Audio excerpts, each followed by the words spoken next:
Stop luring Muslim students to church program. Lagos Mirror tells LASG.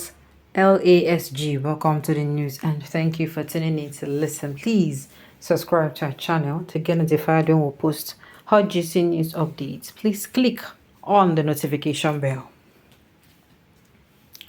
The Lagos State chapter of the Muslim Rights Concern, MURIC, has called on the education authorities in Lagos State to desist from luring innocent and unsuspected Muslim students across the 6 educational districts of the state to the annual Christian program of the founder of the Christ Embassy, Pastor Chris Oyakhilome, under the guise of fake humanitarian programs.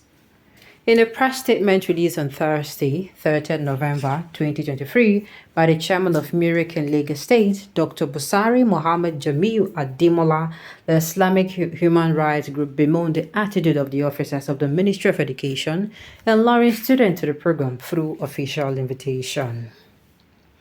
The statement reads, and I quote, "We are deeply worried by the incessant luring of innocent Muslim students to church program, particularly that of Pastor Chris Oyakhilome. The program, as reliably investigated, is sponsored by the cleric who, in conjunction with the officials of the Lagos State Ministry of Education, arranged the transportation of students to the venue. The students, irrespective of their faith, are ferried to Christian programs and deceived with gifts. This deceitful event has been on for more than 5 years. This year's program, which is slated for December 3rd, 2023, is coined as an invitation to host students in commemoration of birthday of their principal, Pastor Chris Oyakhilome, through a school named Teen Voice Academy, Lagos. This is unbelievable and unspeakable of ministry officials directing principals of public schools in the 6 districts to arrange students for such an event. Where is the correlation? On whose directive is this happening? Is Pastor Chris Oyakhilome now the owner of Lagos State Public Schools? LASG has sold out Lagos to Oyakhilome. Exempli Gracia, a memo signed and distributed by one Mrs. Oyegbile K.O. on behalf of TGPS of District I, Agege, was circulated this week to school principals. According to the memo, 4 venues, Sango Senior, Keke Senior, Obasani, Komolafe Youth Center, and Palm Time Resort have been designated as meeting points for students to converge en route to the venue. The circular also announced Mr. Oladele Olaiton as the program coordinator, whose contact telephone number included could be reached for any assistance. It is then crystal clear that the organizers and certain elements in the ministry via educational districts are behind this program to adulterate the faith of innocent Muslim children with Christian ideologies. To this end, MURIC strongly condemns the involvement of state paraphernalia in a pastor's birthday celebration. It is hero worship taken too far. LASG has no right whatsoever to use students of public schools for a private individual's birthday program. While we object to using any student, whether Muslim or Christian, for Oyakhilome's party, we have serious objection to using a single Muslim student for same. The parents entrusted their children to LASG mainly for academic purpose. Taking them out on an evangelical jamboree is definitely not part of the deal. It is therefore gross abuse of trust to divert students' attention to the birthday party of the pastor. School children can attend the governor's function or that of the president of Nigeria because these are government officials. The pastor is also free to organize students of private school to attend his birthday. We must draw a line of demarcation between clerics and public officers. It is taking the joke too far if pastors and imams are elevated to the level of governors and heads of state by making students of public schools to attend their birthdays. It is another form of slavery.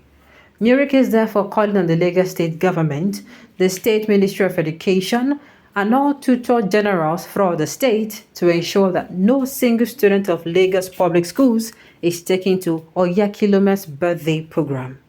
However, even if we overlook the involvement of Christian children, taking Muslim children to a private function of a Christian pastor contravenes Section 38, subsection 2 of Nigeria's 1999 Nigerian Constitution as amended, which states that, and I quote, "No person attending any place of education shall be required to receive religious instruction or to take part in or attend any religious ceremony observant if such ceremony observant relates to a religion rather than his own or religion not approved by his parent or guardian."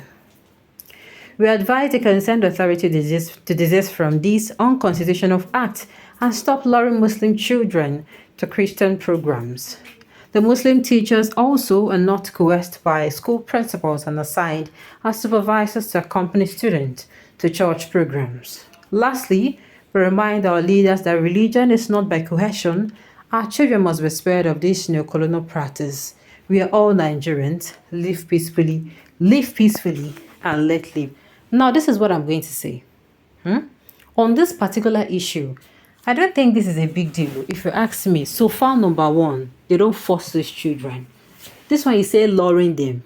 They don't force those children. And look, there are programs, I've seen many church programs that they actually invite them, most especially towards the end of the year like this. Especially as we are coming to the end of the year, you see church programs saying, oh, come so time to so time. You know, they're going to give you something. And if they go there, they don't put gun on your head. This is a thing of that nobody forces you. Christianity, so far, at least Christianity is not a religion where you're actually forced to do anything that you do not want to do. That is what even differentiates it. You are shown the right way, just like Jesus in the Bible to show you this way it leads to life. This one it leads to the now you go choose by yourself. But the difference is you bear the consequences of your action. Nobody's going to punish you for it. Now God, Baba God there in heaven, I go give you punishment. So I don't how do I even put it? No. It's to me, it's not, they're not forcing anybody, if you ask me. You see, it is now this religious nonsense is making which not to be. I've lived with Muslims, eat, worked with them, and I'm a Christian. We do everything in common, and in fact, the house I loved is owned by a Muslim man, and Alaji for that matter. Sometimes when we have program in church, Alaji do attend, and when it comes to Salah, we celebrate together. Why now? Please let the American go and sit down, because to me all these things are necessary. Had they been there now saying, okay, no, you must be a Christian, that is when I would say no. It's not okay, but come on, I beg you, if you can, Oga, people of Nigeria, if they invite you for church program, say them go share food item, I beg, yes, so far that it is a church, and if you go there in a church, then they go give you your food item. Nobody is pointing God to anybody's head. Nothing bad is going to happen. Please go. You don't even know where you go even meet your own salvation, self-God. Alright, on this note, we've come to the end of the news. We say thank you for tuning in to listen. Until I come your way next time, enjoy the rest of your day.